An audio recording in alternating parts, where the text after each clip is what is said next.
Spiteful Gesture. Only a few weeks had passed since Edward had taken his passenger train.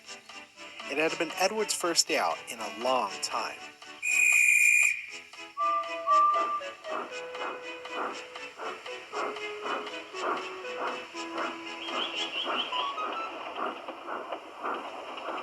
And almost all the engines had given Edward their full support.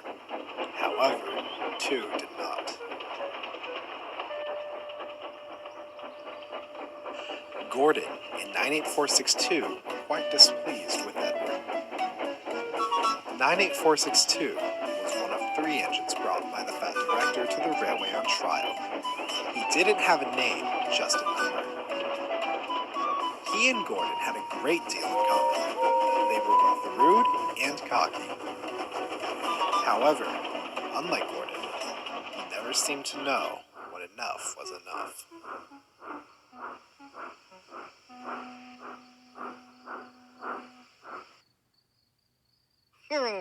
You finally managed to make it out of the station, cackled 98462 as Edward backed down into the sheds one night.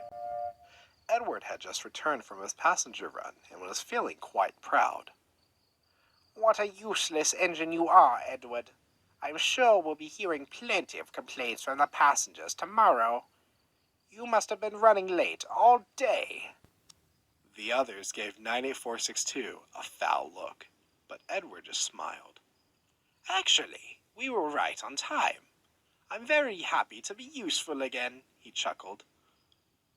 Edward knew that as long as he did not let 98462's words bother him, the engine wouldn't berate him for long. And soon enough, not getting any sort of reaction out of Edward, the big blue bully drifted off to sleep.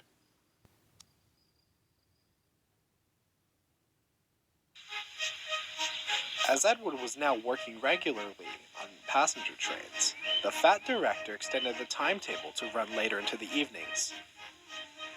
This now meant Edward, Gordon, and 98462 would be running the passenger service all across the island. Edward had his doubts, but was determined to work his hardest.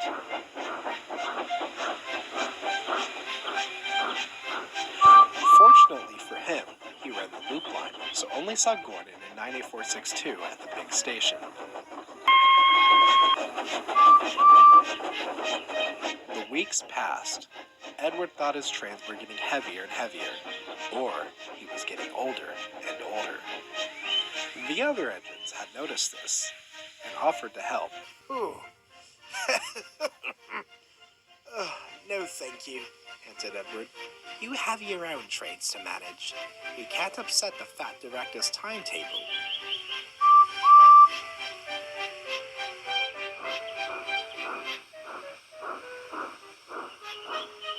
Little did Edward know, 98462 heard everything, and he made a plan. Edward arrived at the big station to collect his first passenger train. When he arrived, he saw that there were no coaches. Thomas must have woken up late again, he thought. He was just about to go collect some more when 98462 came hooting and wheeshing into the platform with Edward's coaches. No need to fret, he said snootily. I'll be taking your train today. We mustn't upset the Fat Director's timetable. Art blew his whistle and set off.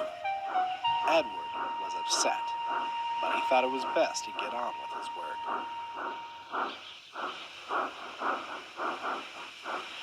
That evening, Edward was backing into his berth, as 98462 was boasting loudly.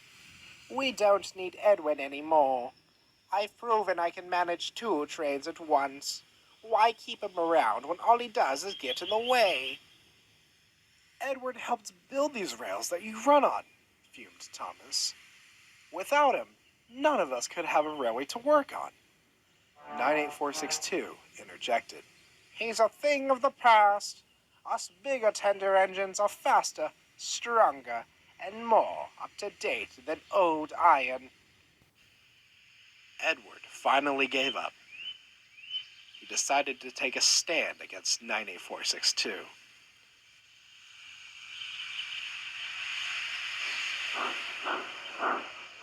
The next morning, he woke up earlier than usual to collect his coaches and make it to the platform before 98462.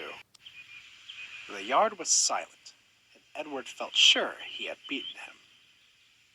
And what do you think you're doing? Fussed 98462. Edward tried to sound brave. Collecting my coaches for my passenger train. I don't think so. 98462 growled. You're nothing but slow and old. You are going to sit in the shed and wait to be sent away. Or even better, scrapped. Before Edward could say another word, 98462 backed down onto his line and coupled up to his coaches.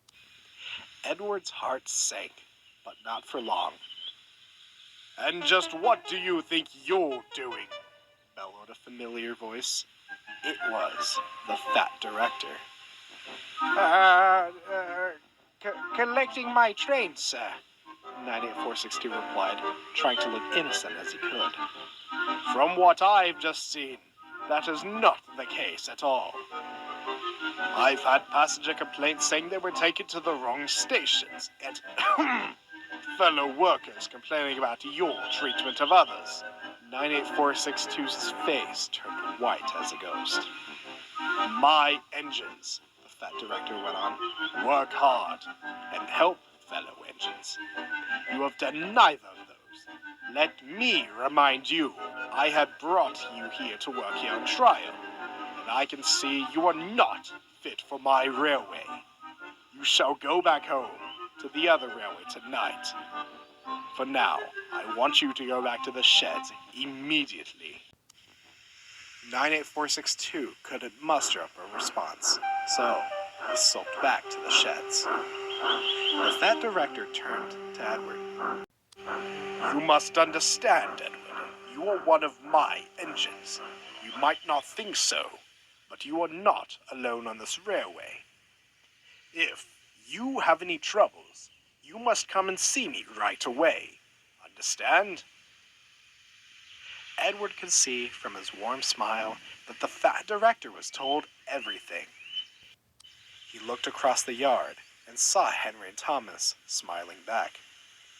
Now, you have a train to pull. Then after that, I want you to have a nice long rest. As he set off, he felt his position on the fat director's railway was secure and had no more troubles from that day on. That was until Gordon.